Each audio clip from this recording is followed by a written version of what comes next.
Well, thank you everyone for joining us. We're just going to give all of our guests just a few minutes to join on. It's 4:30, but we're going to give them 2 minutes and then we will start our program. And I just want to thank you all for being with us here today. I can't believe that this is our 4th AGM. They say that your kids grow up very fast, and I think that's true because I feel like, and I'm sure all of you feel like that the coalition is one of our children. We started as a small group of committed people that wanted to keep jobs here in Canada and wanted good policy so that we could grow our businesses. And over the years, we keep adding people. In fact, the attendance on today's program is double what we had last year. And that during a pandemic, during the last week of the summer holidays, and it's a beautiful day here in Ontario. So I'm sure folks had other interests calling them. But I wanted to take a minute before we start our program and just introduce for you the folks on the call today. So we've got the executive of our board of directors, and I'm going to have them ask them to wave and say hello. I'm going to start in no particular order with who's appearing on my screen. First, Peter Gossman, the vice president of our coalition. Scott Dunsmore, who's done a great job as our CFO and keeps us in line in all the things we have to do. Happy to be on board, Jocelyn. Shalini, my partner in crime, fellow Scarborough businesswoman who has helped me on the way. And for any of you that haven't seen, Aaron Gunn did a video, Politics Explained. We're going to put it up on our website. It's a great video that talks about the impact of carbon tax on businesses and jobs, and it's starring Shalini, John Galt, and Byron Nelson from Leyland Industries, who are all part of our board. So Shalini, give us a wave there. Hi there, looking forward to today's AGM. Thank you. I wanted to thank Danielle Smith. She needs no introduction. She's amazing, and she has helped us and assisted us on many of our webinar calls. Always very insightful. So thank you, Danielle, for taking your time to join us today. My pleasure. Thanks for having him. I'm looking so forward to our keynote presenter today. He's going to be awesome. As am I. And Zoe from the Strong and Free Network, who assisted us in setting this all up. As you know, the coalition, we're a bunch of business owners that got together because we felt that we needed good policy. We wanted to keep jobs growing. And Zoe was kind enough to donate her time today and set all the administration up for today. So Zoe, couldn't do it without you. Well, thank you, Jocelyn. I'm glad to join the call. So I want to thank you all for attending today. Our keynote speaker is Vivek Ramaswamy. Oh, and I realized I've forgotten Ves because I don't see you on my screen. So Ves Sobat, also who sits on our board, is here today to talk about recruitment and getting new members to join. So Ves, are you there? Can you give everyone a wave? Okay. I want to thank all of you for attending our 4th AGM. Again, I want to thank our incredible guests, Vivek Ramaswamy and Danielle Smith.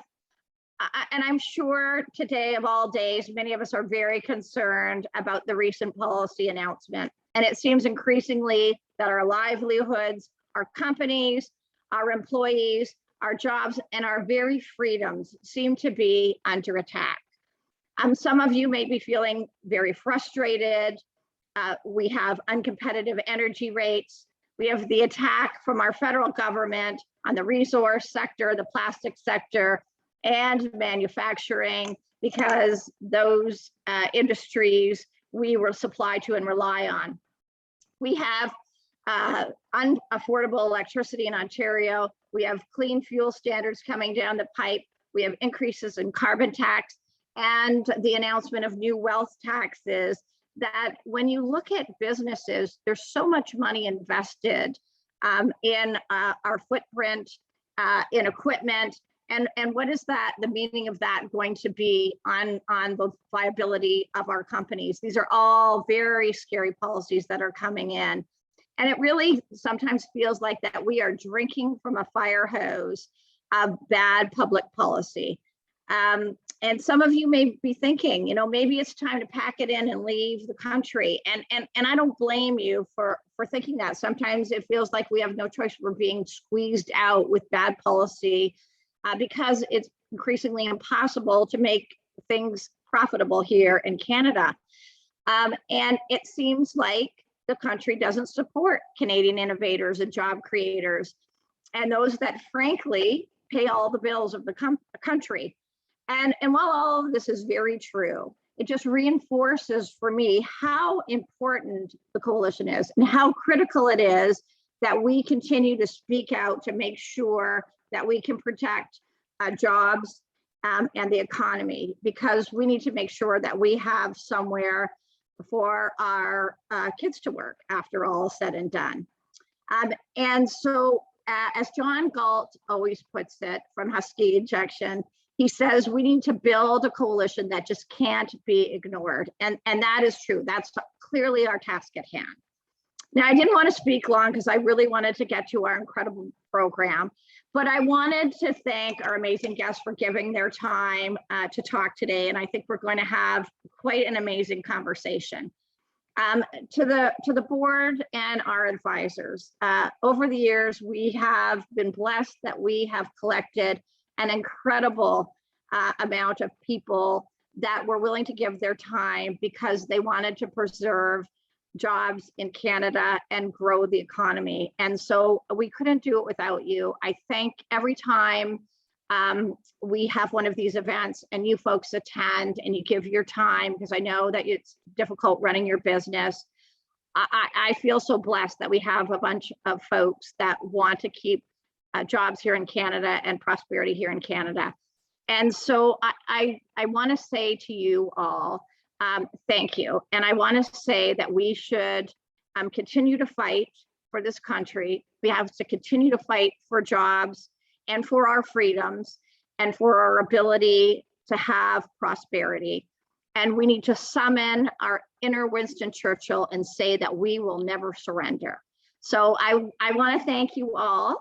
I think we're having a little bit of technical difficulties getting Vivek on, but I'm going to turn it over to Danielle. And Danielle's going to just give a quick overview. And maybe, Danielle, you could talk about what you're seeing. And for folks that haven't been introduced, the rare folk that haven't been introduced to Danielle, Danielle is the president of the Alberta Enterprise Institute. Very sort of a sister organization to the coalition, but focused on the West.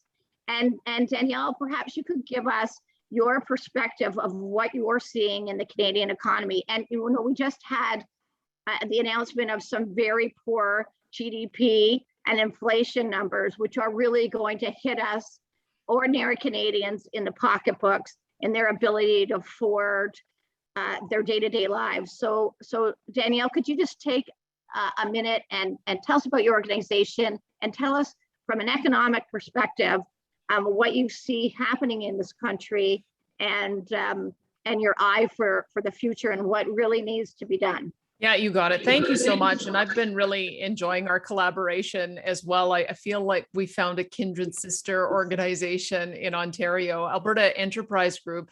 It's a group of entrepreneurs, business owners who I think have a very similar profile to what Jocelyn and Vivek and the rest of you have created in Ontario, where we're kind of the mid-sized market. And although we do have some publicly traded companies, most of them are owner operated, or they've got sort of the key decision maker is still very much involved in the company. And when you hear Vivek speak, you'll understand why it is that's so important, because companies that take on that managerial oversight and that managerial role become just as bureaucratic as what we see in government. And I thought that was a really interesting insight that he drew out. So I think that because we've got key decision makers who are still involved in the day-to-day operations of their businesses. It just creates a completely different approach when they're developing their businesses and when they're responding to the shocks in the economy. One of the things that I found so interesting when I came on with Alberta Enterprise Group was that the number one thing that our members raised when, well, there's two things that they raised when I went through and interviewed each of them. One was, what are we going to do about achieving net zero? And so this whole concept of a circular economy, Jocelyn has done a lot of work on this as well, is how do we reframe the discussion around those industries that have to use energy for their enterprises or fossil fuel inputs? How do we change that conversation so that we can create a circular economy so that whatever you use and burn, you can either capture and put back into the ground or find some kind of offset? And so I think that is sort of the direction that we're heading. I know that the federal government seems to want to just transition energy workers out of their jobs. And I've often said, I wonder how Jerry Diaz would respond to Unifor being told, yeah, we're just going to give a just transition to all of your auto workers so they can find something else to do.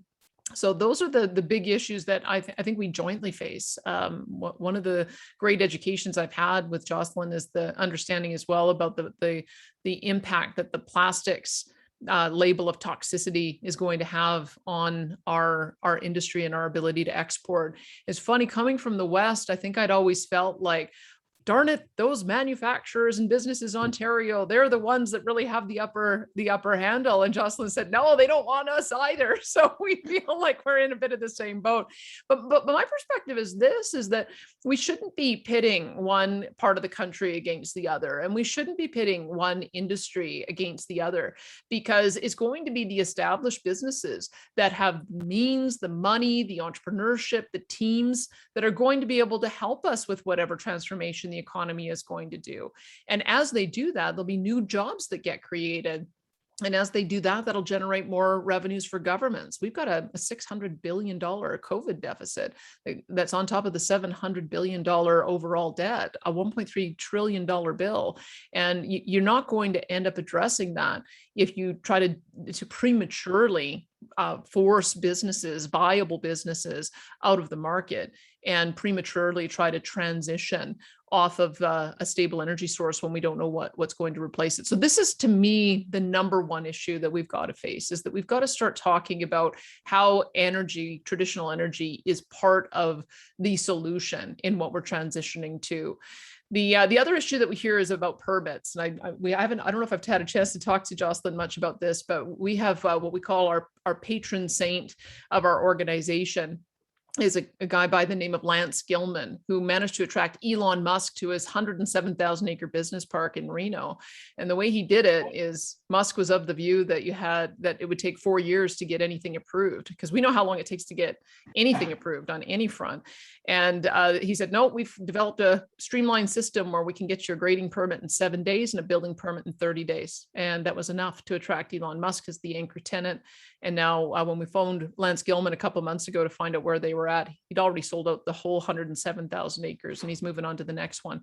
So I would love to see Alberta and Ontario get into a little healthy competition about who can create the most attractive business market. And if we can do that, along with all the other things we can collaborate on, I just know that we can just set this country soaring. Alberta looks at itself as being one of the key engines of the economy. Ontario is absolutely the engine of the economy. And so making sure that both of these engines are firing on all cylinders, I think, should be the priority of every politician of every political stripe. I don't know where we're at, Jocelyn. Did we get there? Vivek has joined, so thank you for that overview. Before you get it, Vivek, thank you so much for joining us. Amazing book. I bought 4 copies. Everybody is reading it. It's incredible.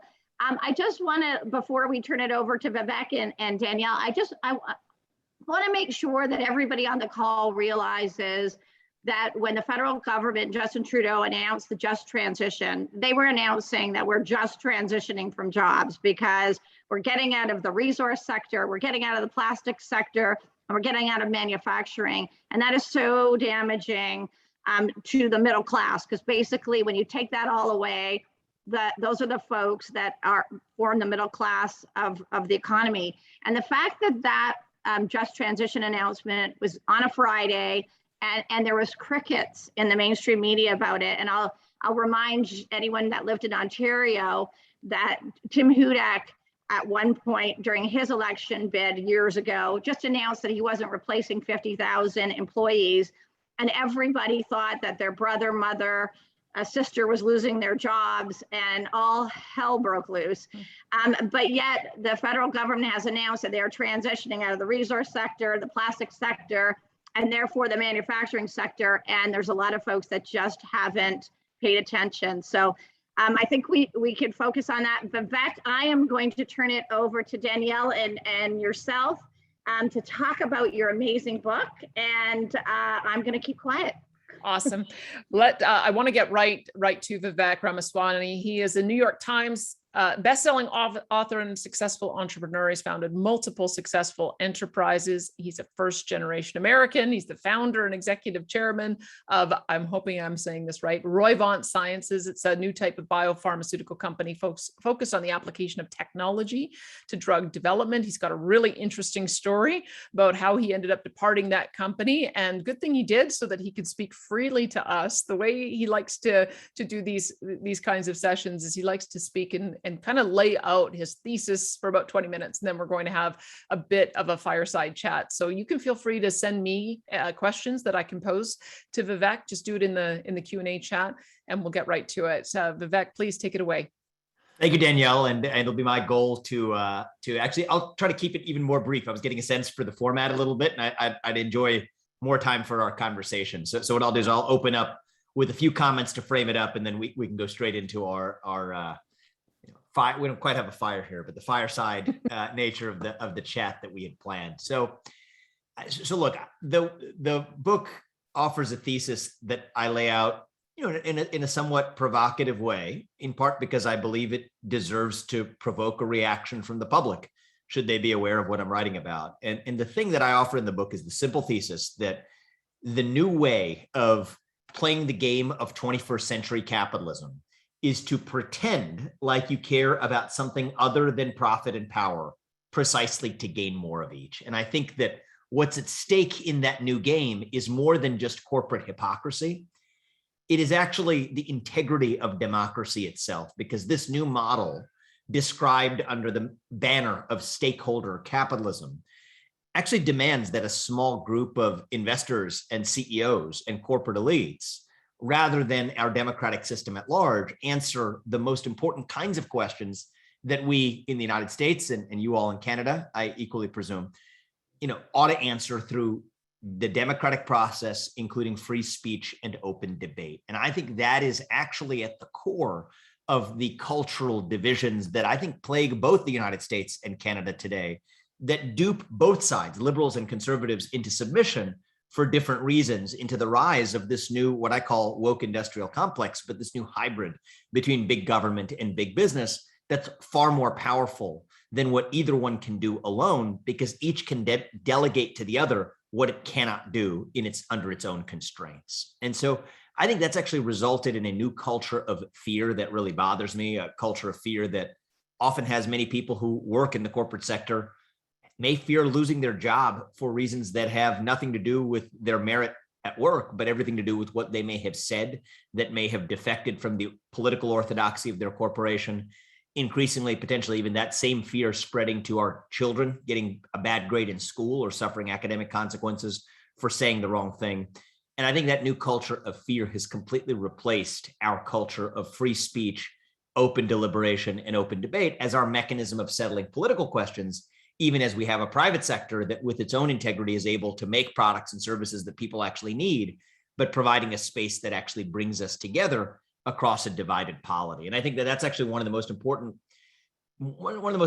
understated aspects of the book that I wrote, is that I actually think one of the roles of the private sector, one of the roles of what we provide at a biotech company, or what many of you provide at the manufacturing groups that you run, is actually a place that is supposed to be aseptic with respect to politics. a sterile environment with respect to politics that brings us together, whether we're black or white, whether here in the United States, whether we're Democrat or Republican, whether we're gay or straight.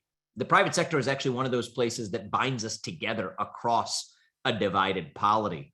Baseball brings us together. Football brings us together. And once baseball, football, manufacturing, and the pursuit of development of medicines become politicized, we may actually lose the opportunity for democratic solidarity itself. And so I think democracy loses not just once, but twice. Once on account of giving decision-making power on moral and normative questions to a small group of investors and CEOs, twice by undermining the solidarity that I think is a precondition for a modern democracy to work, leaving us with, I think now, a politicized society where our fractures in the political sphere run deeper than in politics alone to every other aspect of our lives. And to me, that's not what a Western liberal democracy is supposed to represent. We may be, in fact, at our best when we keep capitalism separate from democracy rather than forcing them into the same bed. What we might actually need is to execute a clean divorce between the two. So at a very high level, that's the overarching thesis of the book. I do take aim at the content of certain postmodern philosophies that corporations are pushing today, what may be described as under the banner of the woke agenda, the idea that your identity is based on your race, your gender, and your sexual orientation, that diversity in the corporate boardroom or in a corporate executive suite ought to be measured based on the appearance of the people who occupy those seats, rather than, for example, the content of their thoughts or their perspectives. But I think that's actually secondary to the primary thesis of the book. I wanted to be very clear about where I stood on the content of the questions espoused by corporations as well, on which I have strong views. But actually, my broader task in writing the book was to make the case that business has no place in politics, just as politics has no place in business, and that we function at our best as a society, as Western liberal democracies, when we keep those two spheres of our lives independent of one another.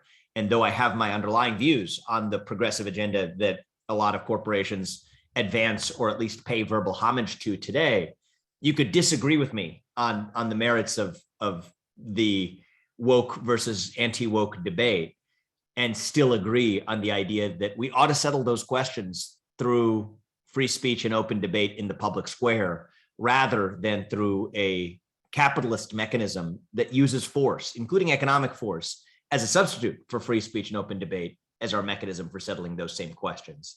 And I figured that the only way to start to fix our problems was to start talking openly again. I actually, as Danielle referred to, I wasn't really free to do that as a CEO. That's part of why I stepped down from my role as CEO after 7 years this January, so that I could speak freely as a citizen. And now I'm really enjoying the process of taking advantage of that in an uninhibited way. And I think maybe that'll tee us up for a really candid dialogue, Danielle, that we can have in both with you and with the other attendees, where I'm happy to share additional thoughts on the book. That's fantastic. I would love for you to tell the story about what hastened your departure, because it sounds like you thought you were giving the right reaction when George Floyd was tragically killed, and you got massive backlash. And I read your letter and I thought, why did everybody freak out about it? So why don't you explain a little bit about the dynamic that took place in your company that made you realize that you needed to have that freedom to step out? Yeah, well, look, I think the first caveat I'll offer is that there were two instances that really woke me up to the reality that I couldn't both speak with candor and serve as CEO without having an adverse impact on my company. And both of those incidents took place at points in the last year and a half, really, 15 months as a nation here in the United States, when the nation was in a, I think, intellectual tailspin, when people were operating on the basis of high emotion rather than the way in which they may normally make the decisions they make in their daily lives. The first of those was in the back of George Floyd's death last May. I think we did enter a period where, as a country, we suspended the kinds of openness to deliberation and debate and open dialogue that we, at least historically, have prized as a society, to begin to have open conversations about race that were actually anything but open. And I think that actually spread across corporate America, where there was an expectation that every CEO would not only condemn Floyd's death, tragic as it was, and it was tragic, but also have to express their support for an agenda that came with condemning Floyd's death under the banner of Black Lives Matter principally, which advocated for not only police reforms, but also for other objectives like the decimation of the nuclear family structure, which at least a lot of people who have studied economic and social progress in the West would conclude has actually been a great source of empowerment and advancement for the Black community. We could debate that, but that's at least not a foregone conclusion that the nuclear family structure is inherently a bad thing for the empowerment of the Black community. I think that's at least not a given. And so, I struggled with throwing my weight too, and my corporation's weight behind the Black Lives Matter movement, which I personally did not, and still to this day do not believe in as a movement that is likely to advance either solidarity in our country as a whole, nor the plight of Black lives under whose auspices they appear to do their work. But nonetheless, I did want to express empathy for a lot of my employees who may have felt differently in that moment, as young millennial employees did, and even as other executives at my company and my peers did as well. And so I wrote an email that I published in the book that Danielle referenced that said that, look, it's a tough time, both on the back of COVID lockdowns, on the back of a tragic death of George Floyd. I didn't really have the words to process all of my thoughts on the day that it happened, but I did want to let everyone know that it was on my mind, as I knew it was on theirs too, and that the company was available, and we're all here for you if you need to have a space for an open conversation. I'm here, our other leaders are here, your managers are here, and our HR department's here. And most importantly, what I'm proud of is that we all still work together on a mission that everyone can agree on. Protesters on both sides of the street can agree on the development of medicines for patients who really need them. That was the message that I sent. Turns out I had really misread the situation pretty badly. And I think that was deemed by many to be tone deaf, me to have missed the moment. And, I think awoke something of a first time I'd experienced something that approached a revolt at, amongst my peers, and including amongst the people who work for me, many of whom or most of whom were really earnest, heartfelt, but disappointed in me for failing to rise to the moment and really put my foot down in favor of the so-called anti-racist agenda advanced by the BLM movement, because that was just what the moment demanded. And to me, that was a real wake-up call to me when I got that not just from my employees or peers or colleagues, but also even from some of my own investors and board members, which made me really reflect on, if I'm hearing this from my investors as well as from my employees, am I really right here? And am I really clinging on to some antiquated notion of the corporation that might have been what Milton Friedman recited as his slogan 50 years ago? Am I wrong? And really just a prisoner of my own educational upbringing and ideological commitments. And I think that began a journey that allowed me to see that, and allowed me to discover for myself that actually some of the reason that I was opposed to the new stakeholder-centric agenda was actually really different from the reason that Milton Friedman was opposed to the stakeholder-centric agenda. He was mostly worried that would make manufacturers, for example, less effective at manufacturing things if they were also optimizing for other social goals. And while I shared that instinct, that wasn't the heart of what bothered me. The heart of what bothered me was actually the inverse, that when manufacturers entered the sphere of determining the questions that our politics ought to determine, whether one conception of racial diversity was right over another, whether a higher price of consumer goods is a worthy trade-off for staving off carbon emissions and whatever impact that may or may not have on climate change. Those were questions that actually risked not making businesses run less efficiently, but made democracy operate with less integrity, where you convert a one-person, one-vote system into effectively a $1 one-vote system, where somebody could substitute for that open debate by using their economic muscle instead. That's what bothered me. And so I think that was reflection number one. Reflection number two was after January 6th, the second time that I think we ultimately entered a fever pitch in our emotions as a country. And that was, of course, the day that the US Capitol was stormed in the wake of the results of the 2020 presidential election. I thought it was a travesty. I was personally, and I said in the book, ashamed of our nation on that day. But I was even more worried, if I'm being perfectly honest, about what I saw follow in the wake of those events. I was worried about the way in which big tech was empowered, including by the government, including at the instruction of the government, as we now know, or the incoming government, to take down certain speech that they deem to be misinformation or hate speech, which, by the way, has included notions as wild as the idea that COVID-19 originated in a lab, quickly becoming the mainstream theory today. 6 months ago would have actually gotten you censored on Facebook, but taking down misinformation and hate speech, which was actually defined by the ascendant opposition party in the United States. And that really bothered me even more. And I thought represented an even greater threat to democracy than what we saw, the shameful events, I should add, that we saw unfold on January 6th. And so I wrote an op-ed in the Wall Street Journal with a former law professor of mine, amongst other things. I have, training as a lawyer and as a former law professor of mine at Yale. And I co-authored a piece that argued that if these companies, which are normally private companies and not bound by the Constitution, which applies to the government, if these private companies are acting in coordination with the government and at the instruction of the government, then actually the First Amendment, which protects free speech in the United States, actually ought to apply to these companies too. That was the scope of the argument. I think the nature of the environment we were in after January 6th triggered a set of reactions that I couldn't have imagined. I had high-profile advisors resign. I had former employees that expressed deep discontent with my decision to write that piece at the time that I did. I had somebody who warned me that many of my friends have invested in your company. Don't screw it up for them. And that was really the wake-up call to me, that if I was going to run the company, I needed to take the environment that we lived in, culturally included, our cultural environment, as a given and optimize for the value of the company. If I was going to speak as a citizen, I needed to speak in an uninhibited way that didn't taint what I had to say with my commercial interests.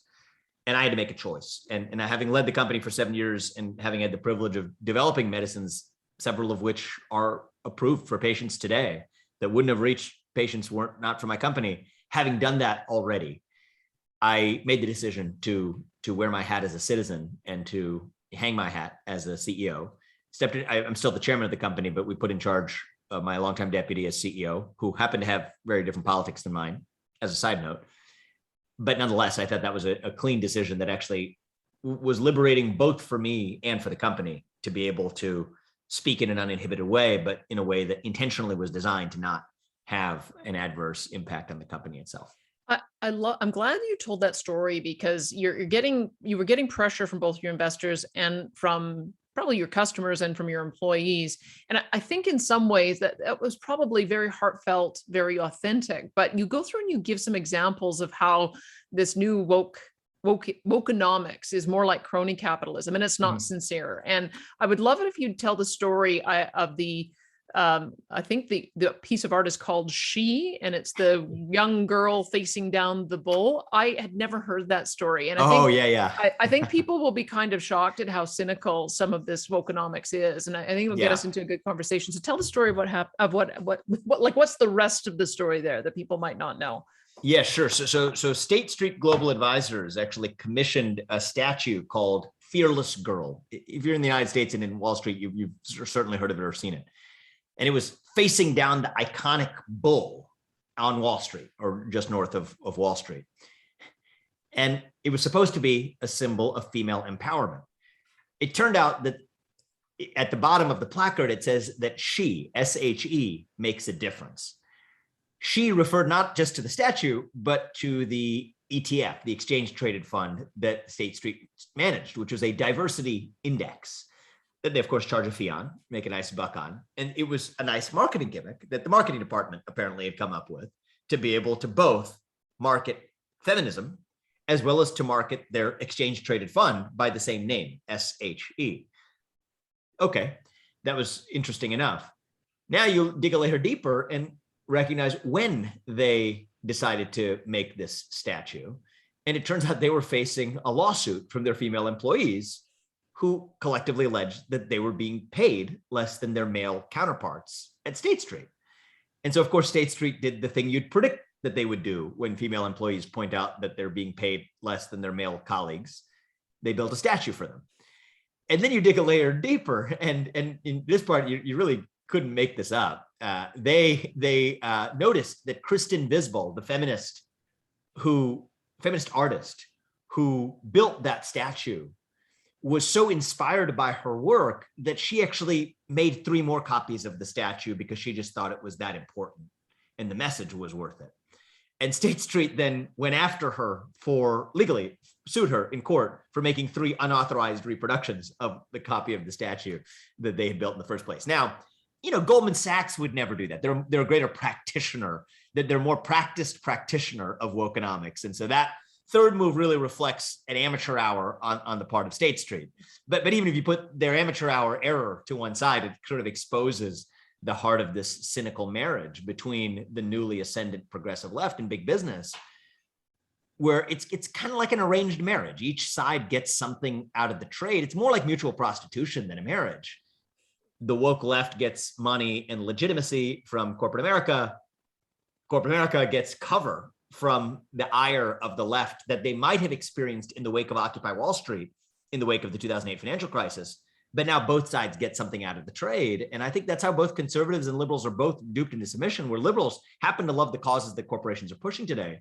Conservatives, for their part, are often duped by their own dogmas, which say that the free market can do no wrong, failing to recognize that the free market that they idealize doesn't actually exist today. And I think both sides are duped into submission to the rise of this new 21st century, I think uniquely 21st century monster that is far more powerful than big business or big government alone. And I think it is the singular threat to liberty and prosperity in the modern West.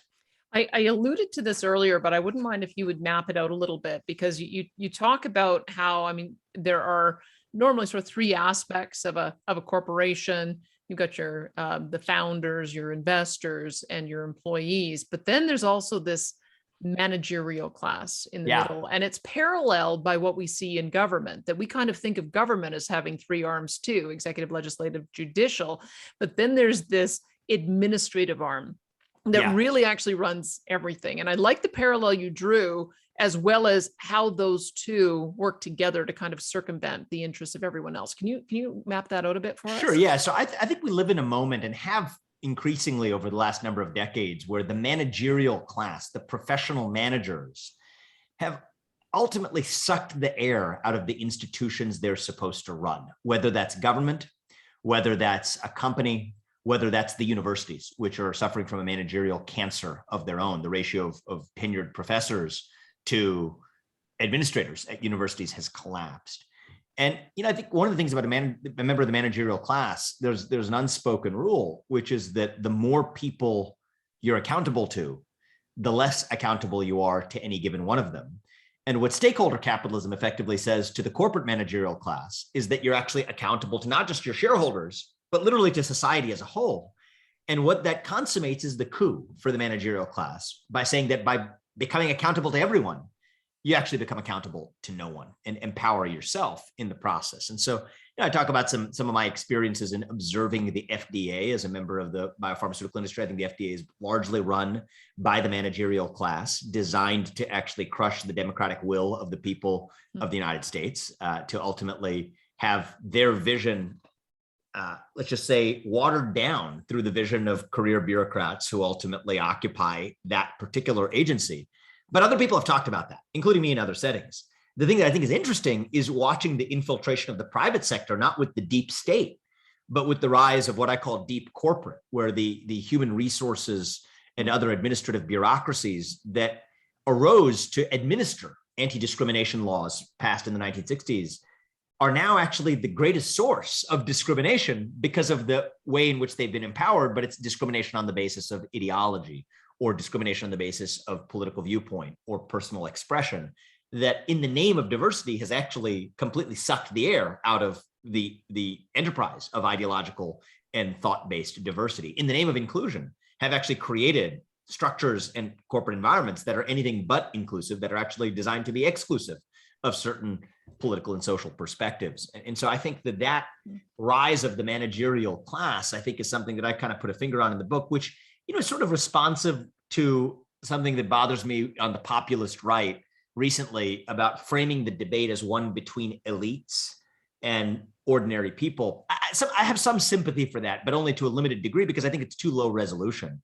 Where if you think about founders, investors, or hired management, they're all members of the elite class. Or at a university, the fifth associate dean for diversity, equity, and inclusion, or a tenured professor. They're all still members of the elite class. They work at a university at the end of the day. But I'm actually drawing a finer distinction between people who ultimately represent the true essence and essential purpose of an institution are fundamentally different than the people who are hired as hired hands to administer those purposes. And they are the same people who become hired hands at universities, that become hired hands in corporate America, that ultimately become ambassadors to God knows where on the public fisc. That's the managerial class that I think has, as I said at the outset, sucked the air out of the essential purpose, the ethos of the institutions that they're supposed to represent.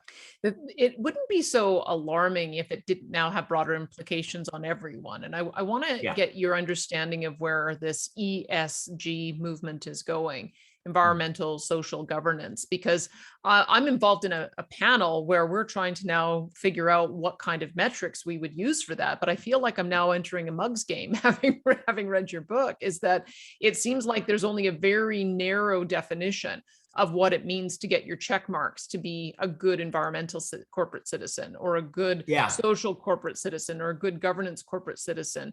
And I hadn't really considered that, because I thought that people like Larry Fink and BlackRock and Mark Carney were going into this with the best of intentions, and they really did just want everybody to be improving those metrics. But reading your book, it sounds to me like they're trying to create an in-crowd, out-crowd.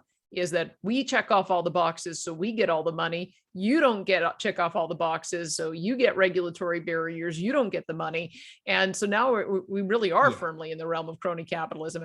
Is that where I think you mostly got it right. I think there's one missing piece too, is the people who are making those decisions tend to charge fees on the assets they manage or the consulting advice that they give, which makes it a pretty lucrative business. I put BlackRock at the top of this list. I think that they are one of the spiders at the center of the web of global stakeholder capitalism that leaves America and a lot of other countries worse off for it, where they effectively decide that they're going to apply a sustainability and accounting standards board that determines what companies they will and won't invest in. But in fact, it's just another member of the managerial class, in that case, Larry Fink, the CEO of BlackRock, who decides, while being a steward, a custodian for over $1 trillion of other people's money, to be able to use that as a platform to sort of foist his agenda on everybody else. But like any good managerial member of the class, he, and others disguise it under a nice sounding acronym. Sometimes it's DEI, at other times it's ESG. They usually come in threes. Now, I think the ESG movement is mostly a financial scam. I think it is a way to charge fees without actually changing the kinds of underlying companies you're investing in, which is one version of the scam, which, even if you're an earnest environmentalist who cares about the impending doom of climate change and the existential threat that poses to the future of humanity, that might actually irk you too, is the idea that somebody isn't changing the way they invest at all, puts ESG on their label, and then charges a higher fee as a consequence. I think a different person who might be harmed by it is a retiree, who has money in a pension fund, whose managerial class member then allocates that to BlackRock, who then allocates it to companies the companies that only reflect ESG principles. There's a basic idea. It just takes a second to explain, but in capital markets, if you disinvest from something, and if everyone disinvests from a security, divests it, sells it, what happens is the price of that security goes down. Okay.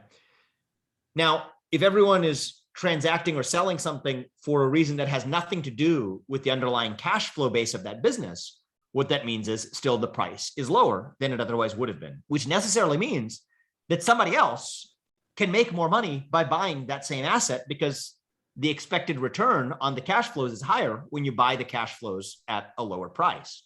So necessarily, that means that ESG investing involves, at its core, some level of trade-off of inherent return, because if you divest from assets for reasons that have nothing to do with their cash flow base, somebody else gets to buy those assets at a cheaper price, such as the price of virtue.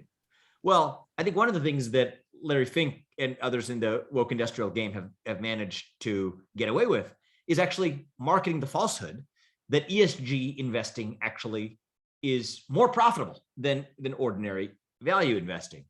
And, they cite all kinds of doctored statistics to back up that claim. And the irony is, if this were anybody making a claim about future investment performance other than an ESG fund manager, the SEC in the United States, the Securities and Exchange Commission, would, in my estimation, be all over them for fraudulently marketing future returns on the basis of claims that couldn't be substantiated. But the SEC itself has now been captured in the United States by the same ESG dogma and the same ESG agenda. And I think at this point, it has become so ubiquitous that actually, even as I talk to, I think I'm a big fan of naming names to hold people accountable, other than when I have kind of am sort of bound by, understanding confidentiality. So in this case, I won't name the names, but people who disagree with this ideology, but who are multi-billion-dollar fund managers who are afraid to speak up against it because they don't know if any of their own limited partners might actually pull their money if they did speak out against it. And so, I think one of the things that I've learned is this is so ossified now in capital markets that actually the best way to address it, I think, is not through becoming anti-ESG, as one of the questions I think Tim Egan asks, means you're automatically anti-environment. Yeah, that's sort of the box you're put into. I think that the right way to approach this is actually to dilute it with alternative agendas that are equally unobjectionable on their face to the ESG movement. So I'm kind of, thinking about something like, and it has to come in sets of three, because that's just the rules of how this game is played. I sort of talk about excellence, opportunity, and civility, or EOC, if you will. And, I think that I take excellence as not an alternative to diversity, but as a pairwise counterpart to diversity in the game of three, or opportunity as a pairwise counterpart to equity, and civility as a pairwise counterpart to inclusion. And, I think that that's something that I found that people can get behind. But if you're about the unbridled pursuit of excellence and opportunity, that may come at the cost of one narrow conception of diversity and equity. But that's what this new agenda represents. And so I'm kind of interested in reviving a positive and constructive agenda that kind of dilutes the DEI and ESG agenda to irrelevance, rather than fighting it directly through the front door, which I think is mostly a losing battle at this point. Well, talk to me a bit more about that, because I feel like that they've given us the playing field the business has to play on. And can't you redefine the term? So if you redefine environment to also include air quality, water quality, biodiversity maintenance, and broaden it out from just a narrow understanding of CO2, I think we can win at that game. If you look at the social aspect and you broaden it out to look at the inclusion of women in the workforce and the diverse workforce that we have, I think you can broaden it out. But if it just means you must do critical race theory training of your senior executive team, then I think that's going to be a bit more limiting. Do you think we can redefine the terms, or do you think that the terms are already set? Yeah, I think that the terms are mostly set at this point. So I think that the game of redefining diversity, and it's not really diversity was redefined, I should say, but the game of reclaiming the original impetus behind diversity agendas, like reviving diversity of thought, is a game that I think is at this point, just as a pragmatic matter, mostly lost. And I think that that's not where I was a year ago, but I think with a year of experience, that's where I am now. That doesn't mean that the broader social revival that I'm interested in is impossible or is lost. I just think the mechanism of trying to recapture the meaning of words that have been perverted to mean, in many cases, the exact opposite of what we thought that they would mean: diversity, equality, at least inclusion. I think that's going to be, difficult to reclaim. Once the word has been perverted so badly, it'll never look and be the same again. Not for a very long time. And so I think the right answer tactically, I think, is to revive alternative, positive, affirmative ideals that may have reflect the original impetus behind diversity of thought and behind equality of opportunity, but framed in terms that actually create the basis for a new movement we can build around those ideas. I tell one of the stories in the book about a parable of Christ that I'm not Christian, but I learned I read in high school, where it's from the Brothers Karamazov, work by Fyodor Dostoevsky, and it's in a chapter called The Grand Inquisitor, where he tells of Christ coming back to Earth during the Spanish Inquisition. And what happens is the Grand Inquisitor at the church recognizes Christ on the street and has him arrested. And then he imprisons him. And then he executes him and he sends him to execution. And he comes to the prison cell, and the heart of the chapter is the dialogue between the Grand Inquisitor of the church and Christ himself, where he explains to Christ that actually we, the church, don't need you anymore. We are carrying forward the work that you came to symbolize, but now your presence here is actually impeding our work as a church. And so that's why you'll be sentenced to death tomorrow morning. And I kind of see that having played out in the Church of Diversity, where in the name of diversity, the managerial elites who administer the Church of Diversity have actually sentenced true diversity of thought and true diversity of experience and true diversity of ideas to execution at the stake. And that's kind of the moment we live in today. Okay, you have me more alarmed then.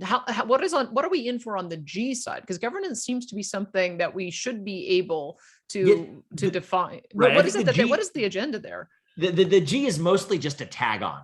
So I've kind of concluded that governance in the ESG movement doesn't really mean anything. It just means that there had to be a third letter, and it was one that actually brought along people that otherwise may not have come along if there was just an environmental and social component. So it is actually just a way that it built a slightly greater following, the equivalent of a social media following. This is the equivalent of a social following that you built by adding that third letter. It doesn't really do much work in the ESG framework. I should tell you, Danielle, I'm good till the bottom of the hour, but I have a hard stop then. That still gives us a little bit of time. At 3:30, right? Or 5:30, whichever your time zone is. Got it. 5:30. Totally. Blaine's asking the question about fake media and who controls the narrative. I mean, what I don't understand is I've got my own thoughts on this because I come from the media originally, but why do you think that the media is following along on this? The media is supposed to be the fourth estate. They're supposed to be holding everyone account. They're supposed to be uncovering the stories you've uncovered. What's failing there? So I think that it is a cultural failure in the media, where it has been populated by, I think, a new generation that, whether you're liberal or Democrat, the media has always leaned left, left of center. But I think that there's a different axis here. I think right versus left isn't the right way to cut the culture in media anymore. It's whether you're committed to the idea of free speech and open inquiry or whether you're not. And I think we have an entire generation that's now entering the workforce in media that grew out of a university system that has abandoned free speech, but now are beginning to populate more and more of the ranks of the organizations they occupy. I think the New York Times struggled with this, where a lot of their senior staff, all of whom were liberal, almost all of whom were liberal, were still at odds with, I think, a younger workforce that said that they shouldn't be reporting on certain things, that certain topics were untouchable, even if it was a US senator that wanted to use its pages to advance an argument that the majority of the staff would have disagreed with. You have an older generation that says, actually, we should provide airtime for those contrarian views, and a newer generation that says, actually, what we're fighting for is too important to have free speech get in the way of effectuating that agenda. And so I think that the generational shift is part of what's at play. And I talk about the generational shift a lot in the book, where, I think we're also in the middle of the largest intergenerational wealth transfer in human history, where millennials and Gen Z are on the receiving end of a wealth transfer that actually makes them ironically less beholden, but more have more of an animus to the generation from whom that wealth is being transferred. And there's two ways to sort of be superior to your father, as Ludwig von Mises tells it in 1920. One is to beat him on his own terms. The second is to be morally superior. And the second is a lot easier because it's moral superiority is subjective. And I think that's now happening at a generational scale with millennials who, really people in my generation who are hungry for a cause and hungry for a sense of purpose and identity, but are too susceptible in the absence of the kinds of things that used to fill that moral void, like faith or patriotism or hard work for that matter, now filling that moral void with the postmodern, let's just say appeal of wokeism, which I think works as the equivalent of an opioid to treat an underlying cancer, which is a hole at the heart of an entire generation's soul. And that's, a big part of what the second half of the book is about, is exploring the collective psychology of that and what we can do about it. Well, let's talk about solutions then, because I don't want Sure. people to leave here in a state of despair. One of the solutions that you propose is on the legal side, is that one of the great creations we had was the limited liability partnership in a corporation that ensured that people could take risks. But you're suggesting maybe some of that needs to be backloaded onto these executives who are making these decisions, not in the best interest of their shareholders, and they should bear some liability for that. Well, Could you explain that a bit? Yeah, these are some of the more wonky solutions, and then I have some sort of easier ones later on. But on the wonkier side, look, I kind of say that I kind of explore the idea that there was a grand bargain at the birth of the corporation. That's what stakeholder capitalists say, is that there was a grand bargain in return for limited liability and these other great benefits we give to corporate shareholders. There was this unspoken grand bargain that you also have to serve the rest of society instead. And in fairness, Milton Friedman never responded to that. Well, I actually acknowledged that there was a grand bargain at the birth of the corporation. But it was a different grand bargain. It was an explicit one. It wasn't unspoken. The explicit grand bargain was, in return for these great gifts of limited liability, we're going to create these very powerful creatures called corporations.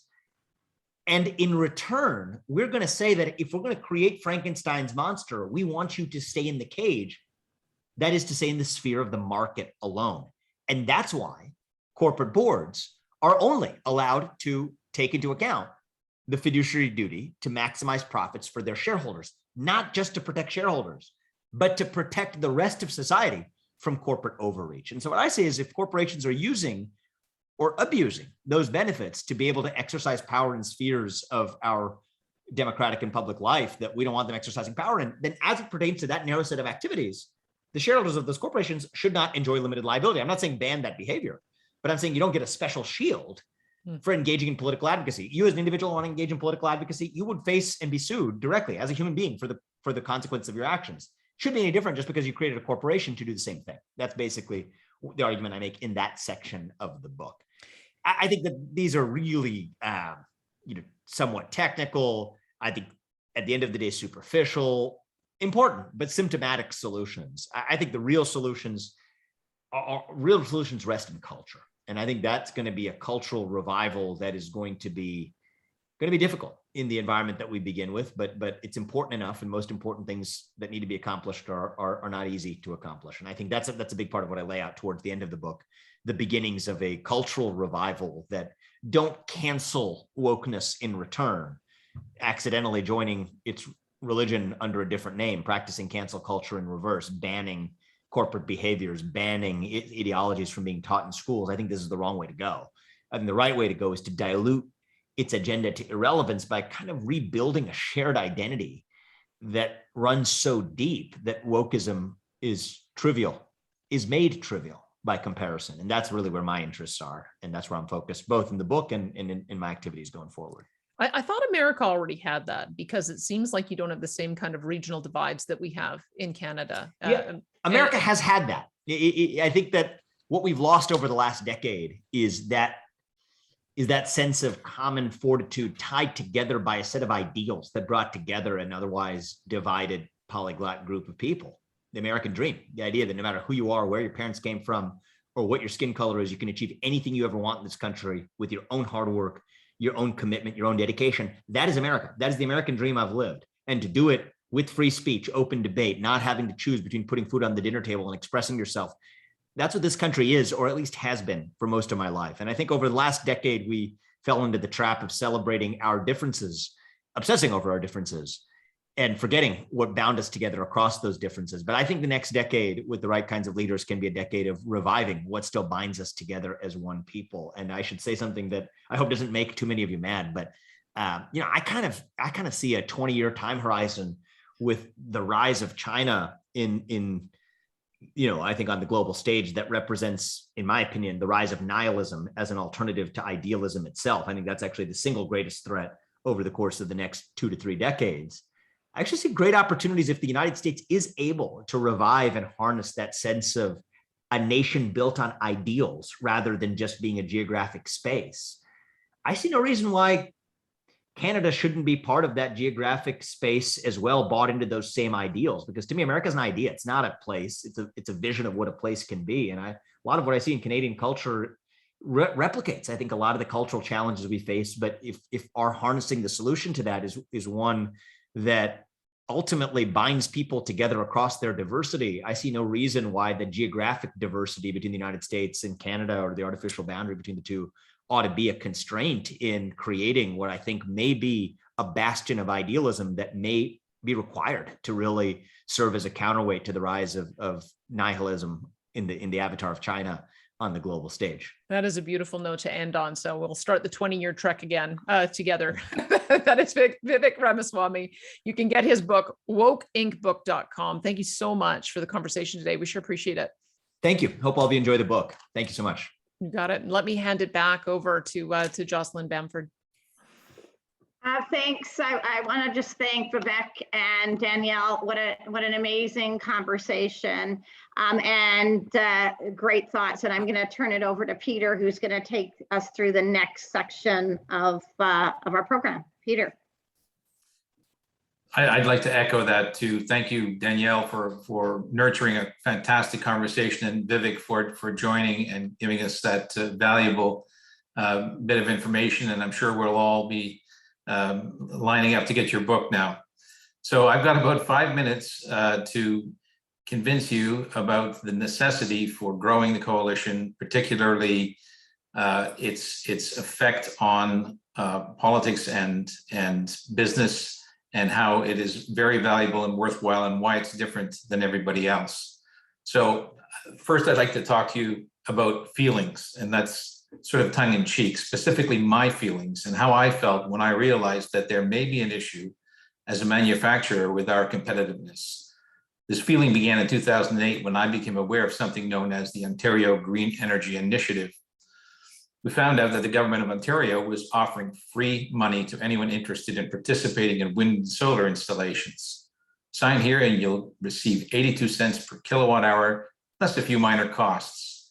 We investigated and found, lo and behold, we didn't qualify. Big surprise. That was my first odd feeling about the future of electricity costs. In 2008, for consuming about a quarter megawatt per month, we paid about $15,000.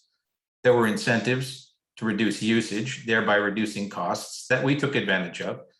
And the following was the result. With improved equipment, over the next 9 years, we were able to double our output while still consuming only about a quarter megawatt per month.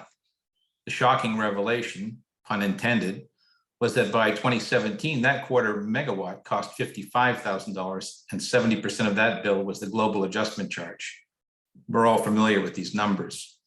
With impending carbon tax and the obvious rampant government deficit spending, it became clear that government would become hungry for tax dollars with no clear plan to increase the tax base, the formula for the erosion of our economic competitiveness. I had the feeling we were drowning, and we decided to do something about it. As a business, we investigated lower cost jurisdictions, but as a Canadian, I looked for a broader approach. By 2018, we solidified our plans to expand operations to the US. But prior to that, I had asked a few people about what they would do to combat bad government policy. And someone told me about this newly formed group put together by this firecracker of a woman, Jocelyn Bamford, the Coalition of Concerned Manufacturers and Businesses of Ontario that became of Canada. The name says it all, even though everyone regrets the mouthful it takes to speak it. So back to my feelings. I joined the coalition. I felt I now had a voice, and that voice was being heard. The devastating McGuinty wind green energy debacle had come to an end, and in no small part due to efforts by the coalition to help support a reasonable approach to government policy. The current government of Ontario had great plans to support economic growth, but became severely hamstrung by pandemic edicts that included ever-expanding lockdowns. They did, however, manage to cut costs within their own budget and keep a lid on electricity costs, even reducing rates in many areas. We rightfully take credit for that. Pressure from the coalition directly affected the government's decision to help businesses, particularly large electricity users, by reducing rates. So joining gave me a chance to participate in coalition efforts to influence government policy and to communicate with various levels of government, along with like-minded coalition members whose efforts helped form policy and helped me feel like I was getting somewhere. In fact, that was the case. There are other groups out there advocating for the same things we are, and we let them know we're out here too, and we do collaborate with them. So feelings, which I said tongue in cheek, however, are overrated. Today, the analysis of feelings carries more weight than the analysis of fact. We see this reflected in every relevant topic of the day. Facts are important. A popular quote today is, "You're entitled to your own feelings, but you're not entitled to your own facts." And the fact is the coalition does make a difference. Our presence through the use of media and events clearly differentiates fact from feeling or fiction in some cases.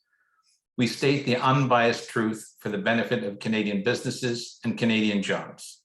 As Vice President of the coalition, I can tell you that joining this group will give you a sense of belonging in a noble effort to participate in the recovery, the true recovery of Canada's economy. I really believe it is our duty to promote and emphasize the fact that there are many innovative businesses in Canada that, despite experiencing the erosion of economic competitiveness, still have a great technologically driven competitive spirit. Businesses that must be the backbone of Canada's economic recovery. Businesses that are vulnerable to relocating, that we must keep here, and others that we must attract. So I am strongly advocating that you join the coalition, that you support the coalition, that you donate to the coalition, and do everything you can to participate in the effort that will benefit you as a business. The big difference between this group of people and other business groups is that everyone here is a volunteer, and every volunteer has his or her heart in the right place and is motivated by the same thing, supporting the businesses that provide the jobs for Canadians. And when I say that, I mean the families that are our businesses. Small to medium businesses support the bulk of tax revenue that provides nearly all our public needs. The businesses that employ fewer than 200 employees do most of the heavy lifting for society, and they are like families. Employers care for them because without them, there is no business, and without employers, there are no jobs. I did a recent interview with Jocelyn, and the last question was, what advice do you give to politicians? And that advice is to stop basing your political career on ideology and do what's right for the economy first. Every other positive societal outcome falls out of that effort. So please join the coalition, get out your checkbooks, donate today. How's that for a dated expression? And actively participate in your own future. The coalition has a voice and it's worth it. So having said that, I'm going to pass it back to Jocelyn. So thank you, Peter. Don't forget that last line, get out your checkbooks, guys. We have our major fundraiser to keep ourselves going is the Game Changer of the Year Award. And we, because of COVID, have not had that for 2 years. So we're dwindling on funds, and we'd like to keep up the things that we do on social media platform. So if you have contributed in the past to buying a table at the AGM, please feel free to just go onto our website. It's painless, and make a donation. It will help us continue doing the work that we do. And we run the leanest. I mean, this is the leanest machine going. This is the best value for your dollar of any business association. We don't take money from governments. We're not co-opted by anybody. We will call out anybody's bad policy, no matter what party they're in. So if you can make a donation, I'd appreciate it. At this point, we have both supporters and members. We're going to get into the nitty gritty boring stuff of our AGM that we have to do to qualify and satisfy the government. So feel free to drop off if you are not a member, if you are just a supporter or a special guest, as we're going to get into the boring part of the meeting. So I am going to start with the official opening of